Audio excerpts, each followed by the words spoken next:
Jurnis, sadar nggak sih? Akhir-akhir ini langit Jakarta itu kayak lagi bingung. Mendung gelap banget, gantung, bikin gerah, tapi nggak turun-turun tuh hujannya.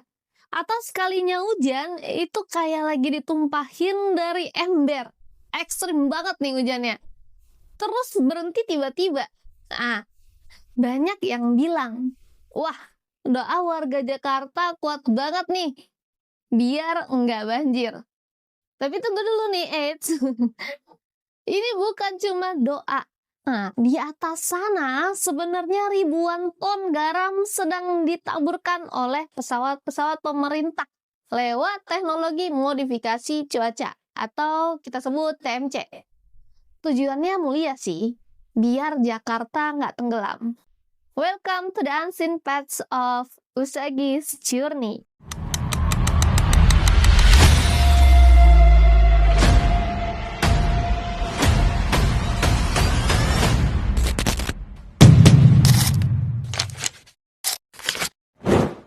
Tapi kalian pernah kepikiran nggak sih kalau hujan itu sebenarnya adalah rezeki dan juga siklus alam?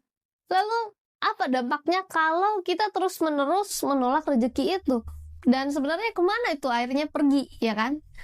Di sisi lain, saat teknologi canggih lagi sibuk-sibuknya nih buat ngusir hujan di kota Jakarta, di lokasi bencana longsor justru ada sosok pawang hujan yang dengan dupa dan mantranya dan dipanggil buat bantu tim SAR. Kok bisa? Sains dan mistis. Siapa yang sebenarnya pegang kendali oleh untuk langit? Ya, yuk kita bedah bareng-bareng. Oke, kita mulai dari yang logika dulu ya, jurnalis. Apa itu TMC? Simpelnya ini adalah seksio cesarea buat awan. Pemerintah kita tuh nggak mau nih awan hujannya itu pecah di atas Jakarta atau Jabodetabek. Jadi sebelum awan itu sampai ke Jakarta, biasanya dari arah laut atau Bogor ya, pesawat TMC tuh terbang untuk mencegat mereka nih, si awan hujannya. Pesawat ini menaburkan zat higroskopis, biasanya itu garam ya, atau NaCl atau kapur tohor. Garam ini bikin proses kondensasi awan jadi super cepat. Nah, akibatnya gimana? Hujannya dipaksa untuk turun duluan di Laut Jawa atau di waduk-waduk yang sepi penduduknya. Jadi pas awannya sampai Jakarta, dia tuh udah kayak kempes ya. Jadi seakan-akan udah kering gitu. Secara teknis ini sebenarnya ya brilian ya. Jadi banjirnya berkurang, ekonominya jalan, terus juga macetnya juga berkurang. Nah, tapi di dunia ini ada hukum Newton ketiga, yaitu aksi sama dengan reaksi. Begitu juga di dunia energi. Bayangkan ya, ini ada gelas nih. Nah, gelas ini ceritanya Jakarta. Hujan itu air yang mau masuk. Kalau misalkan kita tutup paksa, airnya tuh nggak hilang, Jornis. Tapi airnya tuh malah tumpah ke samping ke daerah tetangga. Dampak pertama nih, yang pertama. Kekeringan dan gagal panen, the drought. Saat hujan dicegat, terus daerah yang harusnya dapat jatah air, jadi sawah-sawah di Karawang atau Indramayu atau di Banten malah jadi kering. Ya kan, petani malah menjerit karena gagal panen ya kan. Secara spiritual, jeritan petani ini adalah energi negatif yang nantinya balik ke kita juga. Jadi misalkan harga beras bisa jadi naik ya kan. Untuk dampak yang kedua, akumulasi energi, the time bomb. Alam itu selalu mencari keseimbangan, ya kan?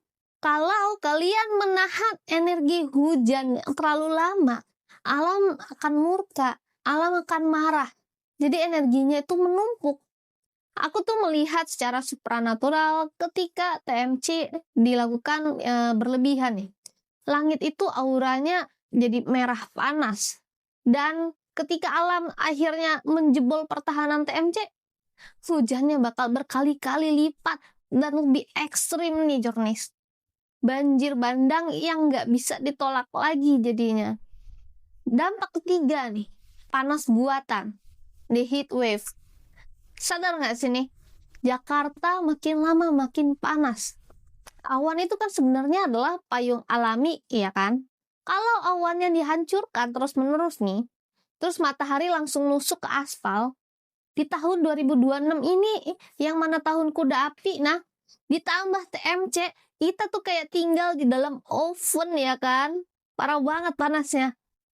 Jadi sebenarnya TMC itu adalah solusi jangka pendek nih. Tapi kalau dilakukan terus-menerus ya kita tuh kayak sedang menabung bencana yang lebih besar lagi. Kita sedang berhutang sebenarnya pada alam. Nah, kita sekarang pindah ke sisi magical. Ironisnya nih, di saat kota pakai pesawat yang canggih di lokasi bencana longsor, ya misalkan yang di daerah pegunungan atau Bogor atau yang ada di Cisarua itu, teknologi TMC sering kali nggak bisa dipakai karena medannya yang terlalu sulit atau cuacanya terlalu ekstrim buat terbang. Jadi siapa yang dipanggil?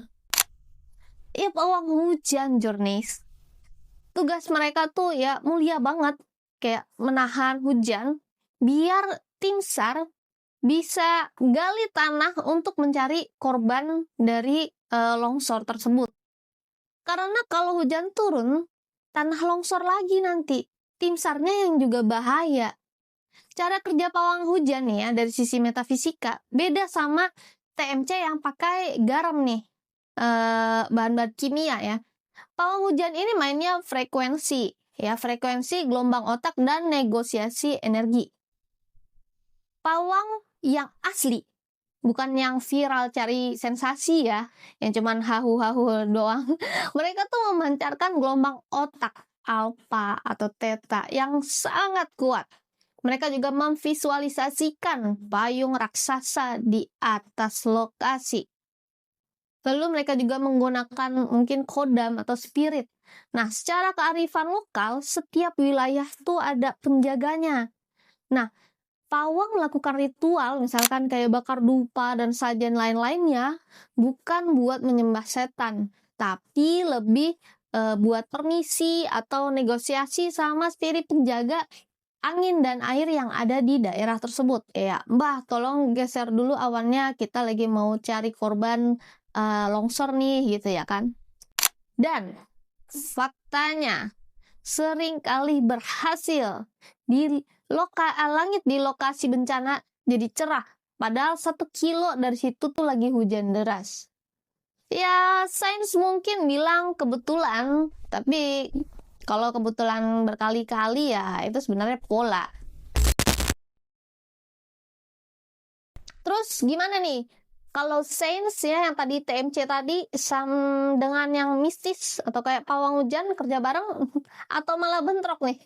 Jujur nih ya, nanti energinya malah bisa chaos. Aku pernah nih menerawang situasi di mana pemerintah lagi tabur garam, tapi di bawah lagi ada pawang yang lagi ritual nih buat geser awan. Langit rasanya tuh kayak ditarik-tarik nih, awannya jadi kayak aneh banget bentuknya. Lalu ada angin puting beliung, nah sering terjadi karena benturan dari dua kehendak ini nih. Dari perspektif aku, TMC itu kayak apa ya namanya, memaksakan kehendak ya. Dan sedangkan pawang itu lebih ke memohon kehendak biar bisa dibantu untuk menggeser awannya sementara gitu kan. Sebaiknya nih, kalau memang mau aman, gunakan dengan bijaksana. Jangan serakah nih. Kalau memang sudah musim hujan ya biarkan aja lah hujannya turun sesekali ya kan buat dinginin bumi ya kan. Jangan ditolak terus nih demi alasan biar nggak macet, biar nggak banjir dan lain-lain. Dan untuk pawang hujan nih di lokasi bencana, wah anjay, respect setinggi-tingginya nih buat mereka. Mereka tuh juga bertaruh nyawa energi loh. Yang mana menahan hujan itu menguras tenaga dalam mereka gitu kan. Banyak pawang hujan yang setelah ritual itu langsung sakit parah atau muntah ya karena ada benturan dari energi alamnya itu. Manusia di tahun 2026 itu makin canggih ya kan. Kita bisa bikin hujan, kita bisa stopin hujan. Tapi ingat nih, we are not a God. Kita tuh bukan Tuhan, ya kan? Modifikasi cuaca tuh boleh sebenarnya buat keadaan darurat aja. Tapi kalau dijadikan gaya hidup, ya biar kita nyaman terus, ya alam akan menagih bayarannya. Ya, banjir yang tertunda bisa jadi datang sebagai kekeringan atau wabah penyakit, Curnis. Terus juga misalkan,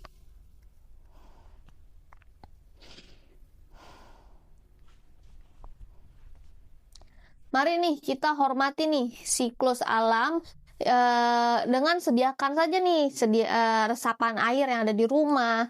Terus juga bikin drainasenya lebih bagus lagi untuk pemerintah. Jangan cuma ngarepin pemerintah nebar-nebar garam tuh biar hujannya pindah kemana gitu. Jadi lebih bahaya kalau seperti itu. Nah, menurut kalian nih lebih ampuh mana? Pesawat TMC atau Mbah Pawang? Nah, tulis ya di kolom komentarnya. Jangan lupa untuk like, share, dan juga subscribe. So, I'm Musegi. I'm sign out. Stay magical, stay logical. Bye-bye.